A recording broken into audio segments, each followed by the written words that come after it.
NEET UG 2024 परीक्षा में धांधली। इंदौर के देवी अहिल्याबाई में हुए पेपर लीक कांड और प्रदेश में हुए नर्सिंग कॉलेज घोटाले को लेकर कांग्रेस ने आज रोशनपुरा चौराहे पर धरना प्रदर्शन किया। जिला कांग्रेस कमेटी द्वारा आयोजित इस धरना प्रदर्शन में पार्टी के प्रदेश अध्यक्ष जीतू पटवारी, पूर्व मुख्यमंत्री दिग्विजय सिंह, अखिल भारतीय कांग्रेस कमेटी के सचिव व प्रदेश से प्रभारी सीपी मित्तल समेत अनेक नेता मौजूद रहे।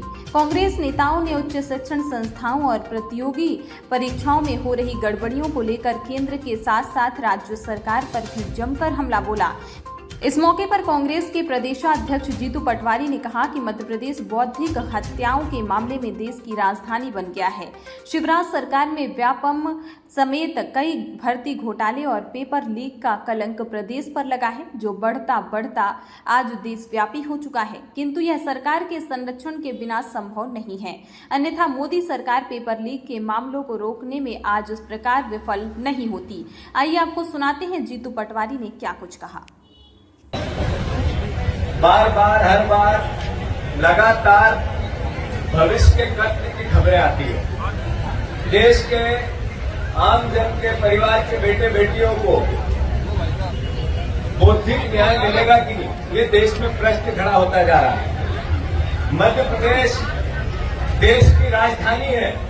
ये बौद्धिक हत्या अगर कहीं से सबसे पहले चालू हुई व्यापम के माध्यम से, तो वो हमारा अपना प्रदेश है, मध्य प्रदेश है, जिसके माथे पे ये कलंक है कि यहाँ की शिवराज सिंह सरकार ने किस तरीके से भी किस बेरहम तरीके से देश के भविष्य को, छात्रों के भविष्य को, आपके बेटे और बेटियों के भविष्य को रोंदा है। ये वो प्रदेश है जिसमें व्यापम का कांड हुआ, जिसमें खाद्य निरीक्षक की एग्जाम में घपले हुए, जिसमें पुलिस कांस्टेबल की एग्जाम में घपले हुए, जिसमें पुलिस उप निरीक्षक की एग्जाम में घपले हुए, ये पुलिस हवलदार की एग्जाम में घपले हुए, यहाँ स्कूल शिक्षकों के चयन में घपले हुए, यहाँ पे दुग्ध संघ डेयरी अधिकारियों की नियुक्तियों में घपले हुए, यहाँ वन रक्षक की नियुक्तियों में घपले हुए, यहाँ पर आरटीओ कांस्टेबल की नियुक्तियों में घपले हुए, यहाँ पर आरटीओ ये प्लाटून कमांडर की नियुक्तियों में घपले हुए, सूबेदार उप निरीक्षक की नियुक्तियों में घपले हुए। पटवारी भर्ती घोटाला का कलंक भी सबसे पहले मध्य प्रदेश में इसी सरकार और इसी आज जो सरकार है उसी की रहनुमाई में मध्य प्रदेश पे कलंकित हुआ। प्राथमिक शिक्षक भर्ती घोटाला भी यहीं का है। जबलपुर और शहडोल की सहकारी बैंकों के घपले और घोटाले की एग्जाम्स के माध्यम से लगातार नर्सरी बना दिया, राजधानी बना दिया। एक ऐसी व्यवस्था बनाई जिसमें पीटी और पीएमटी के प्री और पीजी मेडिकल कॉलेज के सारे एग्जाम्स के घपले और घोटाले हुए। पेपर लीक में मध्य प्रदेश अव्वल है। थोड़े दिन पहले इंदौर का एक कांड जिसमें पेपर लीक हुआ, भारतीय जनता पार्टी के अधिकारियों ने यहाँ के उस शिक्षा विभाग के आयुक्त ने लाके 5 लाख रुपए का फाइन और छोड़ दिया।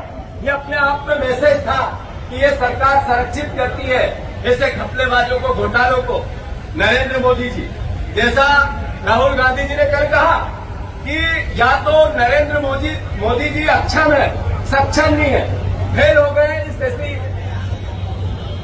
एग्जाम्स के घपले और घोटालों को रोकने के, पेपर लीक को रोकने में असफल रहे हैं या खुद करवाते हैं। देश में भारतीय जनता पार्टी खुद पेपर लीक करवाती है, उसके पदाधिकारी करवाते हैं, उसके नेता करवाते हैं, उसके मुख्यमंत्री और मंत्री करवाते हैं। जो करवाते हैं इसका प्रमाण है एक प्रदीप जोशी, आरएसएस के और एबीवीपी के कार्यकर्ता थे। 2000 से पहले वो सबसे पहले रानी दुर्गावती विश्वविद्यालय में उनकी नियुक्ति होती है प्रोफेसर के पद पर।